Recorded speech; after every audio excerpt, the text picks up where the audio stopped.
Здравствуйте. На телеканале БСТ время подвести итоги недели. В студии Елена Насырова. И вначале коротко о главном. Самой гуще событий. Полк Башкортостана такая слаженная боевая уже единица, которая признана уже очень высоко, не командиры отзываются. Ради Хабиров совершил очередную поездку к бойцам в зону СВО. О чем глава республики говорил с военнослужащими. Уже, в принципе, у нас производство налаженное, работаем именно для своих потребностей, выполнения задач. Универсальные солдаты. Это для себя надо, тренироваться, обновлять тактику свою, действовать, потому что все меняется на поле битвы. Из зоны спецопераций покажем, как обучают башкирских штурмовиков. Финальный день лета. Мы обновили содержательную часть учебного процесса и пополнили материально-техническую базу. 1 сентября более полумиллиона школьников начнут учебный год. Что для них приготовили власти и какие изменения установили законодатели? Повышение размера госпошлин, запрет на бизнес в СНТ и сервис второй руки в борьбе с мошенниками. Это добровольная услуга, и подключить ее может каждый. Суть заключается в том, что любой желающий может назначить себе помощника для совершения банковских операций. Расскажем и о других новшествах, которые также вступят в силу с сентября.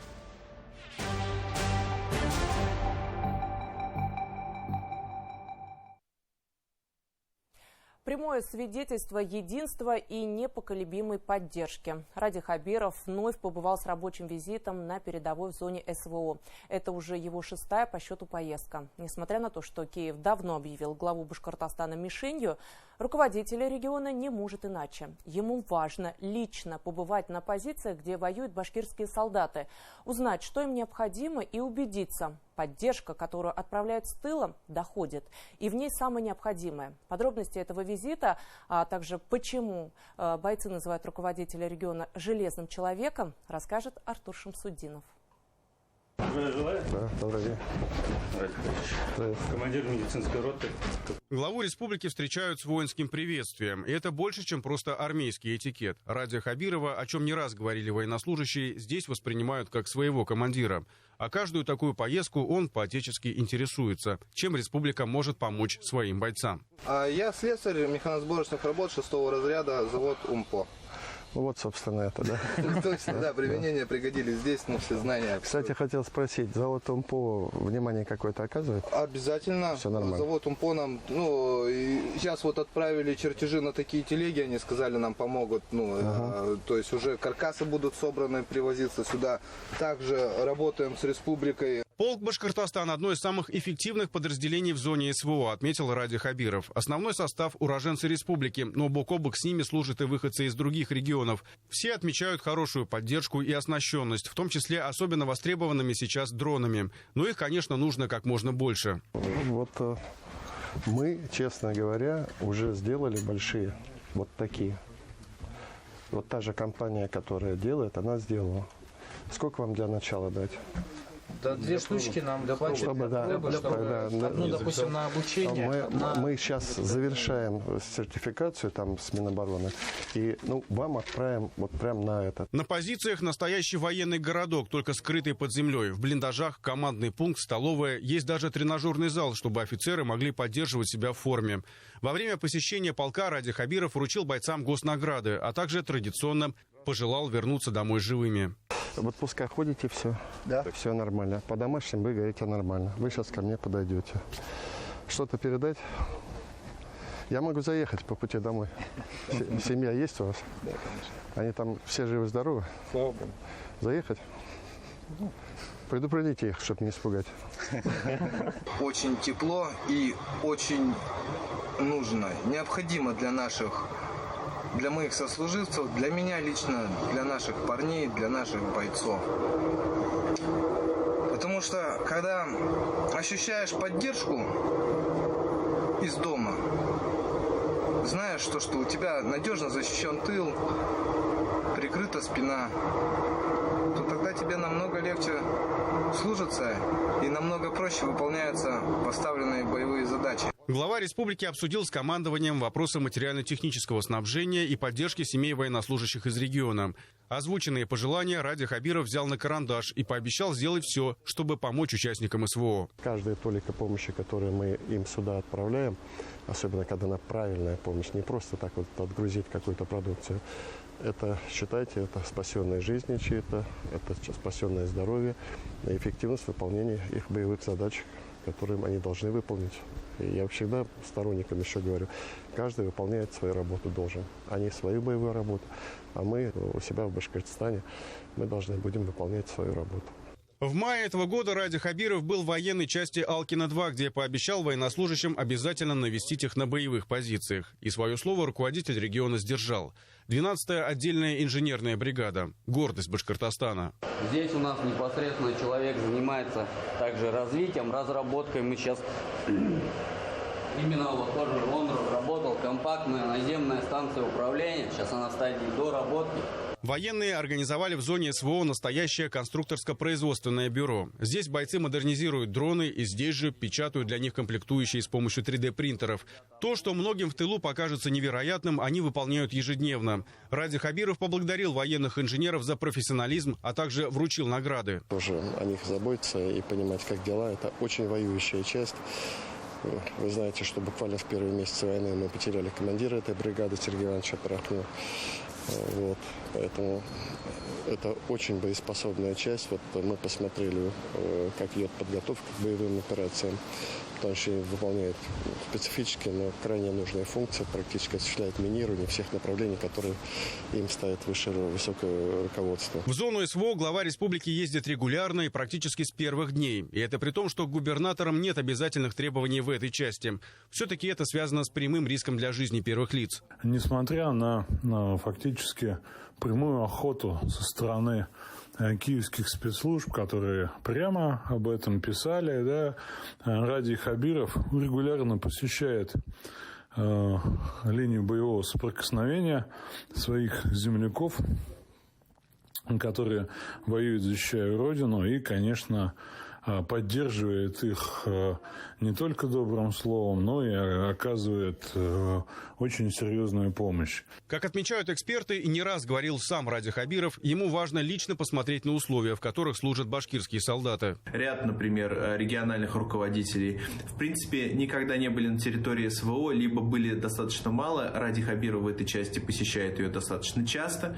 И это тоже инструмент, такого вот ручного контроля за тем, как и оказывается поддержка, за тем, выполняются ли все обязательства, которые берутся. Ну и, конечно, для самих бойцов это тоже важный психологический фактор. Если они видят пристальное внимание первых лиц, а, собственно, на полях специальной военной операции люди и идут для того, чтобы в их понимании отстаивать интересы государства и выполнять государственные задачи. Завершая 6-ю рабочую поездку в зоне СВО, Ради Хабиров поделился интересным наблюдением. Как и у военнослужащих, у него уже появилось несколько позывных, которыми его наградили бойцы. Вот и в этот раз китель главы украсил новый шеврон со словом «Темер», что в переводе означает «железный». Так зовут, к слову, его младшего сына. И этот позывной Ради Хабиров пообещал пронести через всю свою жизнь. Как настоящий железный человек, не отступаться от своих принципов и идти до конца, как герои на фронте. Артур Шамсудинов, Ильшат Казакулов и Марат Юнусов. Итоги недели. Донбасс. Также Ради Хабиров во время рабочей поездки на Донбасс вместе с главой Донецкой Народной Республики возложили цветы к вечному огню на мемориальном комплексе «Саур-Могила». Его построили в советские годы в память об ожесточенных боях, развернувшихся в этих местах в годы Великой Отечественной войны. В 2014 году в результате обстрелов со стороны Украины мемориал был значительно поврежден. В 2022 году в рекордно короткие сроки его восстановили и реконструировали. Денис Пушилин отметил, что бойцы из Башкортостана и сейчас достойно несут службу и вносят весомый вклад в решение задач специальной военной операции. В завершение церемонии Ради Хабиров вручил госнаграды военнослужащим батальона Шеймуратова и Росгвардии. Также в Луганской Народной Республике глава Башкортостана посетил мемориальный комплекс и братское захоронение воинов, освобождавших Донбасс во время Великой Отечественной. После он осмотрел музейный комплекс боевой славы на реке Миус рядом с городом Красный Луч. Глава республики ознакомился с экспонатами и сделал запись с пожеланиями в книге почетных гостей. Земля Донбасса, Донецкая земля, Луганская земля, она действительно пролита кровью наших предков. Но важно и то, что эта память сейчас имеет огромное значение для нынешнего поколения, для всех нас. Для тех, кто с оружием в руках на специальной военной операции защищает наше представление о добре и зле, защищает независимость и свободу русского народа. Поэтому это очень важно. Башкортостан многое делает в плане восстановления инфраструктуры Донбасса. Так, в Красном Луче при поддержке региона проводит капитальный ремонт школы номер 7. К работам приступили в 2022 году. Учебным заведениям, пострадавшим от обстрелов, несколько этапов обновили кровлю, окна, двери, внутреннюю отделку, полы, входную группу, инженерные сети. В планах завершить до ноября 2025 года реконструкцию школьной котельной, а в 2026 ремонт фасада, спортивных сооружений и благоустройство прилегающей территории. Школа рассчитана на 600 детей. Коллектив Краснолучинской школы выразил признательность руководству Башкортостана за дружбу, помощь и участие в развитии ЛНР. В свою очередь, Ради Хабиров поздравил учителей с наступающим учебным годом и поручил строителям из Башкортостана завершить все работы в установленные сроки. Учатся у лучших. Военные инструкторы из Башкортостана обучают новобранцев из других регионов России военному делу. Занятия проводятся в круглосуточном режиме. Свой опыт добровольцам передают офицеры, которые сами долгое время прослужили на передовой и знают, какие навыки могут спасти жизнь на поле боя. За учениями следил наш военный корреспондент Асад Садриев. Если готов, можешь работать. Среди новобранцев добровольцы не только с военным опытом, но и те, кто впервые взял в руки оружие. Подписали контракт с Минобороны России, чтобы внести свой вклад в общее дело и приблизить победу. Уже через несколько занятий они становятся со своим оружием единым целым. Работают они с АК-74, с АК-12 первого, второго и третьего поколения. То есть то, что у нас есть вооружение. То есть они с этого и начинают работать. Не только учат, но и сами учатся, чтобы стать лучше. Совершенству нет предела, говорят башкирские штурмовики. Каждый дополнительный навык может сыграть решающую роль на поле боя. Это для себя надо, всегда тренироваться, обновлять тактику свою, действовать, потому что все меняется на поле битвы. Для себя сами тренируем, с пополнением работаем тоже, подсказываем, их обучаем на будущее. И вот начиная от того, что вот мы их обучаем, то, что, что такое оружие, как оно, в принципе его действия, различными видами оружия и тактики действий солдату в бою, например.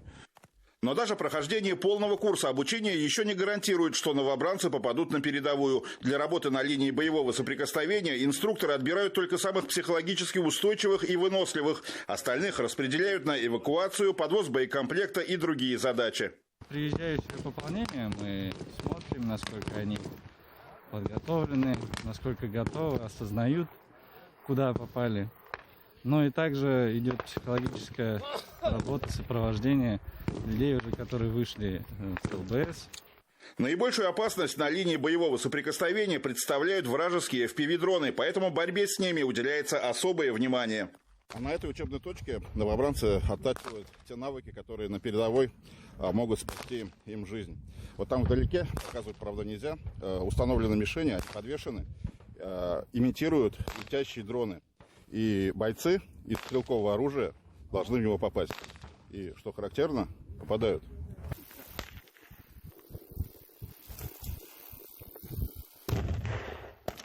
Взрыв боевой гранаты означает начало штурма опорника противника. Тактика работы малыми группами уже оправдала себя, поэтому и здесь новобранцы учатся работать в двойке, прикрывая друг друга. Каждое занятие штурмовиков максимально приближено к реальным боевым условиям. Даже окопы выкопаны таким образом, что имитируют укрепление противника. Оценка 4 же твердая, скажем так, без ошибок не бывает, все это нарабатывается, парни работают, с каждым днем все лучше и лучше. Естественно, трудно. Самое основное здесь зависит от инструкторов. который в любую секунду тебя инструктора достойно объясняют, четко все, с пониманием. Занятия продолжаются даже с наступлением ночи. Тактическая медицина, ориентирование на местности. Мелочей в обучении нет. Новобранцы, несмотря на усталость, не сдаются. Понимают, на передовой будет еще тяжелее. У меня племянники здесь находятся. Как я? Они сюда пришли, как я. Они младше меня. Я как бы хотел с ними, но у меня не получилось. Я пришел сюда.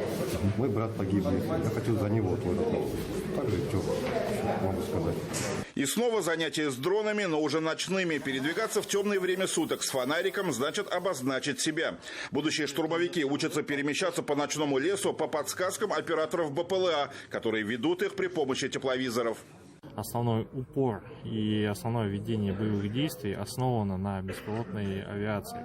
Что ударная беспилотная авиация, что наблюдательная. То есть все, в принципе, наблюдения и разведывательные действия проводятся с помощью квадрокоптеров. То есть в ночное время это квадрокоптеры с тепловизорами. Количество желающих подписать контракт с Минобороны России растет, поэтому работы у инструкторов меньше не становится. И возможно, что когда-нибудь новобранцы, которые здесь и сейчас становятся универсальными солдатами, способными выполнять сложнейшие задачи и стрелять из всех видов оружия, и сами будут передавать свой боевой опыт вновь прибывшим добровольцам. Азат Садриев, Айнур Кабиров, Иван Шабрин. Итоги недели.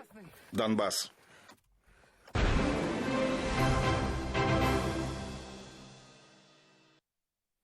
Более 500 тысяч детей в республике завтра начнут учебный год. И традиционно перед началом на неделе прошел августовский педсовет учителей.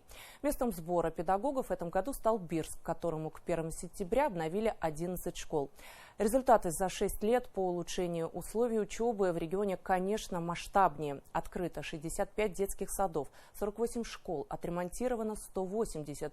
Участие в августовском совещании принял Ради Хабиров. Были подведены итоги и обозначены цели на будущее. Кроме того, глава республики посетил Бирский ряд обновленных образовательных учреждений. Сюжет Динары Таймасхановой. Сейчас будем заниматься созданием сказки. Сказка называется как? Колобок. Колобок. В новом учебном году в коррекционной школе много новинок. На выигранный в мае грант для обучающихся открыли инклюзивное творческое пространство. Участие в полезных проектах, которые сделают лучше школу. Для них дело привычное, говорит директор интерната. В 2022 году мы приняли участие в проекте «Модернизация». Мы обновили содержательную часть учебного процесса и пополнили материально-техническую базу. Также мы много внимания уделяем благоустройству пришкольной территории. Обновленным встретят детей местные лицеи. Здесь по федеральной программе провели капитальный ремонт. Дети вернутся в школу старую, но вряд ли ее узнают. Поменялось все от пола до потолка. Новая мебель и оборудование. Такие условия создают пространство как для творчества детей, так и научных открытий. Также мы оснастили лицей и продумали новые пространства. Раньше у нас не было ни актового зала, не было кабинета детских инициатив. И данная программа дала нам возможность организовать и воплотить наши мечты в реальность. Всего же в Башкортостане по федеральной программе отремонтировали 181 школу. По этому показателю в стране регион второй. Работа продолжится. На следующий год планируется обновить еще более 40 зданий. Программа модернизации школ, она для нас реально спасение. У нас все-таки много школ, более 1200 школ, и мы бы не вытянули. И спасибо президенту, это лично программа, инициатива была президента, что у нас есть возможность сейчас навести порядок в школах. Мы самые такие плохие школы приводим в порядок. Строим новые, понятно, но все-таки школа это такой капитальный объект, он должен служить лет 50-100, поэтому нужны ремонты. Медико-фармацевтический колледж можно спутать с больницей. Настолько условия в учреждении приблизили к реальным. Эту лабораторию в колледже можно поистине назвать уникальной. Ее не отличить от палаты в медучреждении. Здесь будущие специалисты учатся оказывать акушерскую помощь в полном ее объеме. Для этого представлено более 20 манекенов, в том числе куклы вот таких новорожденных детей. Студенты учатся ухаживать за маленькими, а эта работа особенно тонкая. Кабинет был оборудован в рамках федерального проекта «Профессионалитет». К слову, в следующем году по этой же программе планируют обновить еще одно здание колледжа. На эти цели направят 118 миллионов рублей. Учреждению 90 лет. Для системы здравоохранения оно готовит специалистов по направлениям лечебное, акушерское, сестринское дело и фармация. Ради Хабиров заглянул к студентам. Последние не упустили возможности задать главе республики свои вопросы. Хочу задать вам вопрос. Как вы считаете, профессия фельдшера – это мужская профессия? Парней мы тоже встречаем. Парней не так много. Но я считаю, что фельдшер – это чисто такая мужская профессия. Она тяжелая, невозможно. Но особенно, конечно, одно дело фельдшер ФАП, а другое дело фельдшер скорой помощи. Там уж точно мужская, мне кажется, профессия. Там и физически подготовленным нужно, и эмоционально подготовленным нужно быть. И очень сложные вызовы бывают. Главным же событием в Бирске стал Августовский совет педагогов республики. На ежегодном совещании подвели итоги и поставили задачи на будущий учебный год. Говорили о мерах поддержки для учителей, они расширятся, о детском отдыхе, о достижении олимпиадников. Ради Хабиров напомнил, что в регионе активно обновляются все уровни образования. За последние 6 лет открылось 48 новых школ и 65 детских садов. В этом году президент поддержал нас в вопросе строительства Республиканского математического лицея-интерната. 7 августа мы дали старт этой работе. Через 2 года у нас должен появиться новое инновационное учреждение для 360 одаренных детей со всей республики. Это будет Республиканский математический лицей. До конца года мы планируем ввести школу с детским садом в деревне Шмидт Уфимского района. Достаточно большая школа в селе Аскарово, школу в микрорайоне Затон-24 Восточный и самую большую школу в Приволжском федеральном округе на 2020 мест в Кузнецовском Затоне. Руководитель региона вручил государственные награды республики, премии лауреатам и финалистам конкурса «Учитель года Башкортостана». Я сегодня получила звание заслуженного учителя Республики Башкортостан. В этом учебном году я начинаю 40-й свой учебный год. Даже слов нет. Благодарю районный отдел образования, правительство, лично Ради Фаритовича за такую оценку моего скромного труда. Уже завтра школьники и студенты нашей страны сядут за парты вновь, а первоклассники, их порядка 45 тысяч в регионе, впервые переступят порог школы. Считайте, 500 000 детей пойдут в школу, 1200 с лишним школ. Это огромный объем работы, это десятки тысяч учителей, это вопросы и безопасности, и организации. Должны заработать с первого дня, значит, 1 сентября уже столовые, то есть продукты должны быть закуплены, но уже программы должны. В общем, мне кажется, это такое одно из самых важных событий в жизни республики, поэтому мы очень серьезно к этому готовимся. А еще с этого года детей ждет ряд новшеств. Изучать историю школьники всей страны будут по единым учебникам, автором которых стал помощник президента, председатель Российского военно-исторического общества Владимир Мединский. Вводится единое расписание, станет меньше контрольных работ. По всей стране будет одна дата, с которой начнутся каникулы. А у школьников республики появится новый учебный курс «История родного края» под авторством башкирских ученых. Динара Таймасханова, Артур Ханов, Родион Матвеев. Итоги недели. Повышение размера госпошлин, защита от мошенников, запрет на рекламу в заблокированных социальных сетях и многое другое. С 1 сентября в России в силу вступает ряд важных изменений. Как новшества отразятся на жителях республики, в репортаже Анны Морозовой. Истекал срок водительского удостоверения у моего мужа, и он как раз летом менял права. Тогда супруг Рины Нуриевой и узнал, что уже с 1 сентября сделать это будет в 2 раза дороже. Теперь размер госпошлины за выдачу водительского удостоверения в России составит 4000 рублей, а за международное – 3200. С учетом таких изменений обновить права досрочно решила и сама Рина. Мне еще оставалось примерно год и 3 месяца моим правам, но я все-таки поторопилась и пошла в ГАИ. О том, что ради экономии бюджета об оформлении прав следует задуматься уже сейчас, Рина Нуриева рассказала подписчикам в своих соцсетях. К слову, некоторых онлайн-платформ изменения с этой осени тоже коснутся. Так уже с 1 сентября продвижение товаров и услуг в запрещенных в России соцсетях Instagram и Facebook станет незаконным. За нарушение блогеру может грозить денежный штраф и даже блокировка аккаунта. Под ответственность подпадают все участники сделки, то есть как заказчик рекламы, так и рекламораспространитель.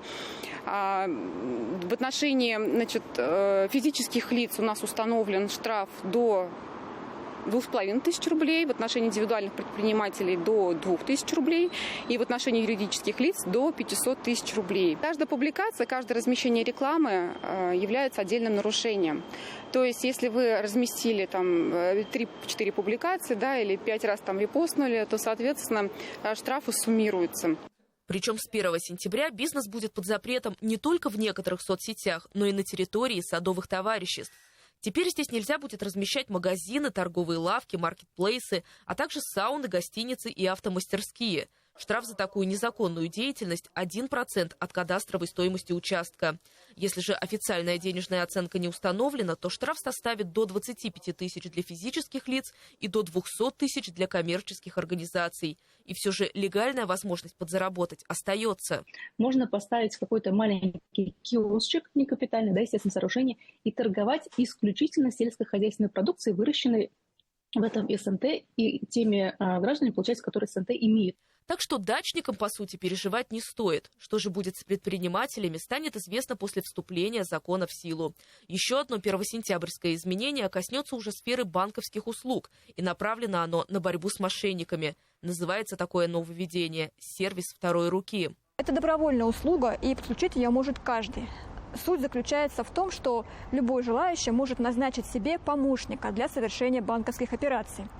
А помощником может стать любой человек – родственник, коллега, знакомый. Главное, чтобы тот, кто его себе выбирает в помощнике, то есть второй рукой, доверял этому человеку.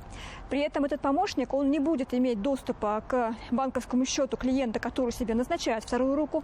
Он не сможет самостоятельно распоряжаться его деньгами. Его главная задача – остановить операцию, если она покажется ему сомнительной. За какие именно операции сможет отвечать вторая рука, клиент банка решит самостоятельно. Еще одним позитивным изменением с 1 сентября станет доплата за работу в ночное время, а именно с 10 часов вечера до 6 часов утра. Расчет труда в темное время суток следующий. Оплата за час дневной работы и плюс 20% от нее. Правила распространяются на всех работников ночной смены, включая также тех, для кого это не основной вид деятельности. Анна Морозова, Артур Шамсудинов и Роберт Давлетбердин. Итоги недели. В Уфе прошел фестиваль «Молочная страна», праздник, который давно вышел за рамки своего названия. Жители и гости столицы могли не только испробовать молоко местных производителей, но и полакомиться медом, продегустировать кумыс и приобрести фермерские овощи. Для маленьких гостей работали интерактивные площадки и аниматоры. Обо всем подробнее расскажет моя коллега Анастасия Чубаева. Подходим, не стесняемся, берем и улыбаемся. Вкусное, полезное молоко, жирность 3,2%. Если молочные реки и существуют, то только здесь. Приветственный стаканчик для каждого. 13 тонн натурального напитка. Ушло все до капли. Гости смакуют и молоко, и сам праздник. Сливочный вкус, сливочный вот. В молоке всегда должен присутствовать сливочный вкус, а не вода. Я каждый год хожу, каждый год без покупок не ухожу. Башкирские молочные производители в одном месте. Йогурты, творог, сыры – праздник не только со вкусом, но и со смыслом. Мы стараемся донести нашу основную идею. Это то, что молочные, здоровые, натуральные молочные продукты – это большой вклад в здоровое питание наших людей. А разве можно придумать лакомство полезнее, чем мед? Фестиваль собрал лучших пчеловодов со всей республики. Ох, такие покупатели ко мне подошли, лучше не найдешь. Да, они очень любят мед. Ну-ка, давайте я вам меду сладкого наложу. Медведь у нас кушает, и вы будете кушать. Сладкое лакомство от дяди Володи и его нуримановских пчел. Второй год погода не дает труженицам разгуляться. Дожди повлияли на количество меда. Цены, соответственно, растут. Но на фестивале пчеловоды делают заманчивые предложения, да и торг никто не отменял. Проблема в одном – глаза разбегаются. Владимир Павлович привез нонче мед весенний, очень хороший, кленовый, вербовый, калина, малина, рябина, все здесь есть. Это лучший мед. Потом липа с дягелем здесь будет. Это тоже башкирский хороший брендовый мед. И чистая наша башкирская липа. Не только взрослые охотятся за медом, закупаясь на зиму. Тут и там снуют маленькие дегустаторы, влияющие на выбор родителей. Все, Асевич Каскар. Давайте. дома будем кушать. Здесь очень вкусные сыры. В том году мы прям по сырам ходили, пробовали, нам очень понравилось. В этом году вот выставка меда, прям обратили внимание. Если у взрослых гастрономический интерес к празднику, то дети к хлебу хотят еще и зрелищ. Желания всех сошлись на площадке Россельхозбанка. Родители могли сами отправиться за покупками, оставив детей под присмотром аниматоров. Поэтому мы на своей площадке всегда размещаем локации для детей, чтобы они там радовались, веселились, чтобы у них была ассоциация вот этого праздника, веселья с хорошей, здоровой едой. Вот именно с натуральной едой, которая производится у нас нашими местными производителями. Именно по этой причине мы всегда с молочной страной вместе, всегда рядом. В молочной стране в этом году построили экодеревню. Натуральные свежие фрукты, ягоды, зелень. Рядом проложили фермерский бульвар. Мясные деликатесы, сыры, травы. Можно было найти необычные шедевры гастрономии. Это сыр. В баночке у нас 11 шариков. Каждый шарик в разной специи заправляется все это масло. Мы продаем вешенки. Мы сами из Бураевского района. Здесь у нас паштеты. Паштеты из вешен. Очень хорошо подходят для завтрака. Это производство из Белорецкого района. Мы производим пихтовую флорентинную воду, которая очень хорошо поднимает иммунитет и подавляет патогенную микрофлору нашего организма. Молочной страны на карте не найти, а значит и границ она не имеет. Башкирские фермеры обратились с просьбой провести подобные праздники и в других регионах. На такие фестивали башкирской продукции, например, в Ижевске, в Казани, в Челябинске, надо продвигать. Мы и так производим больше, чем сами потребляем. Мы видим, что, по мнению аналитиков, почти 1,5-2 месяца растет потребление молока после этого праздника. В первую очередь для детей, для того, чтобы дети могли попробовать нашу продукцию. Молочные усы не покидали детские лица. Вот уж кто точно может дать честную оценку. Неподкупное жюри ясно дало понять, какого оно мнения о молоке. Знаете, такое вкусное молоко. Просто вкуснятина, балдеж такой. Анастасия Ильчебаева, Артур Хуснудинов. Итоги недели.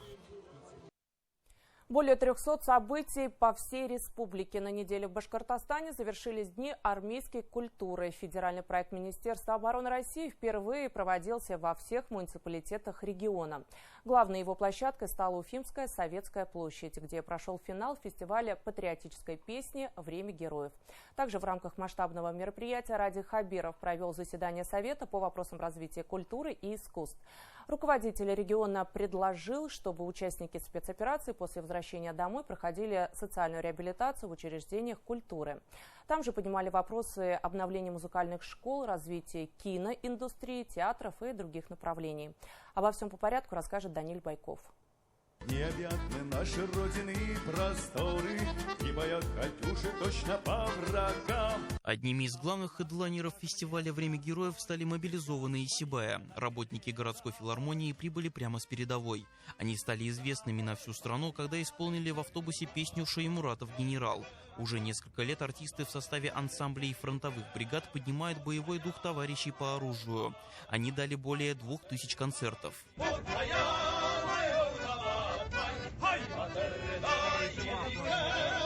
Их, воинов специальной военной операции, в своих работах изобразил художник Юрий Сивачев.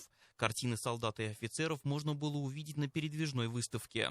Он признается, бойцы из Башкортостана способны по-настоящему удивлять. Башкирские парни, они вообще очень гениальные ребята, но потрясла меня история брата Бергалина, Федана. Он был в нашей бригаде примерно до конца 23-го года. Потом он перевелся и стал участвовать в штурмовых делах, отрядах. Получил тяжелое ранение, у него там был осколком спорот живот. Госпиталь, лечение, тяжелое восстановление. В итоге, слава богу, он все дома. Но вот этот поступок, то есть как бы занимался творчеством, и потом просто вот так взял и решил, перевелся в штурмовую бригаду. О подвигах современных защитников Родины говорят и пишут, изображают на холстах и передают в своих композициях деятели культуры Башкортостана. Республика впервые на своей земле принимала Дни армейской культуры, патриотический проект Минобороны России. И Дни армейской культуры проводятся в разных городах нашей большой-большой с вами страны. Это крайне важно. Это очень важно было всегда, а в наши дни это важно особенно. Это как раз та мягкая сила, которую надо уметь использоваться. И далеко не все, к сожалению, умеют ей грамотно пользоваться. А это такая сила, это порой мощнее любого оружия, самого современного. Символично и то, что фестиваль с галоконцертом завершился в день рождения Героя России имени Галиши Муратова у памятника легендарному комдиву. И мне бы очень хотелось, чтобы знакомство нашего народа с нашей армией начиналось именно с культурных проявлений. Там очень много талантливых ребят. Они пишут, поют, сочиняют, делают поделки потрясающие в перерывах между боями. И это очень интересно. Я даже многому у них учусь. Потому что там взвешенность другая. На весах другие понятия совершенно. Поэтому тема СВО центральная на заседании Совета при главе Башкортостана по вопросам развития культуры. Ради Хабиров предложил, чтобы участники спецоперации после возвращения домой проходили социальную реабилитацию в профильных учреждениях. Нам предстоит создать на базе учреждений культуры систему социокультурной реабилитации наших ребят, которые вернутся домой после СВО. Мы для этого, безусловно, используем весь потенциал нашей культурной отрасли, задействуем все необходимые направления работы. В республике уже традиционными стали фестивали «Китаб-Байрам» и «Айда играть». Благодаря международной книжной ярмарке регион признан литературным флагманом России. Огромное внимание уделяет вопросам кадрового обеспечения. Программа «Земский работник культуры». Республика Башкортостан была одной из первых, кто в регионе эту программу начал. Мы ее представили в Совете Федерации. И сегодня президентом страны принято решение, что федеральный проект «Земский работник культуры» начинает свою работу. И в этом году уже 1100 работников культуры получат федеральные гранты. Отдельной строкой глава Башкортостана уделил вопросу о реконструкции памятника Салавату Юлаеву и музея национальному герою на северо-востоке региона. Мы начали обновление музея Салавата Юлаева в Салаватском районе. Большой объем работы предстоит, но мы все задачи выполним. Важно, и долго республика готовилась к этому, приступили к реставрации памятника нашему национальному герою, самому узнаваемому символу культуры Башкортостана – Салавату Юлаеву. Эту работу мы проводим совместно с Российской академией художеств. И позвольте мне, Василий Зурович, от души поблагодарить вас за ту поддержку и сопровождение, которое вы нам оказываете. Деятели культуры и искусства поднимали самые разные вопросы. Это и обновление музыкальных школ, будущее киноиндустрии и многое другое. По поводу творческих конкурсов Ради Хабиров поручил провести инвентаризацию всех мероприятий, наполнить их новым содержанием и смыслами, помочь финансово в их организации. Даниил Байков, Артур Ханов, Родион Матвеев. Итоги недели. Уже в сентябре уровень заболеваемости ОРВИ может вырасти в 2 раза и в неделю достигнет 20 тысяч человек по республике. Эпидемиологи рекомендуют жителям готовиться к сезону простуд. Конечно, в первую очередь важна профилактика, то есть вакцинация. Сейчас в поликлиниках началась прививочная кампания. Сделать вакцину от гриппа могут бесплатно как взрослые, так и дети. По словам врачей, это самый эффективный способ защититься от болезни. Эпидемия проходит волнообразно. Наплыв связан с окончанием сезона отпусков и каникул, когда коллективы вновь начнут собираться полными составами. Заболеть можно как минимум дважды за сезон. В начале обычной простудой, потом гриппом, который протекает гораздо агрессивнее и опаснее в плане последствий. Самый пик в марте фиксирует до 40 тысяч заболевших. Конечно, вакцины не дают стопроцентной гарантии не заболеть, однако привитые люди переносят недуг гораздо легче и быстрее, отмечают пациенты и врачи. В настоящий момент мы прививаем детей вакцину Квадрикс Ультра против вируса гриппа. Вакцина, она инактивированная от 4 компонентов вируса: 2 вируса гриппа А и 2 вируса гриппа Б. Если люди вакцинируются этой вакциной, то это предупреждает осложнения вируса гриппа. Например, такие как пневмония, бронхиты, отиты, миокардиты. Минувшая неделя стала заключительной перед началом нового сезона КХЛ. Уфимский Салават Юлаев последнюю репетицию провел в Магнитогорске. Там прошел традиционный турнир «Мемориал Ивана Рамазана». От первого места команду Виктора Козлова отделило несколько десятков секунд. О выступлении Салавата в Магнитогорске и готовности команды к сезону расскажет мой коллега Артем Котишев. Этим летом состав Салавата Юлаева серьезно изменился. Сейчас это уже совсем не та команда, которая весной завоевала бронзовые медали. Перед началом чемпионата у тренерского штаба уфимцев было всего 5 матчей для того, чтобы проверить новые сочетания. 2 игры юлаевцы провели дома против Автомобилиста, после чего отправились в Магнитогорск.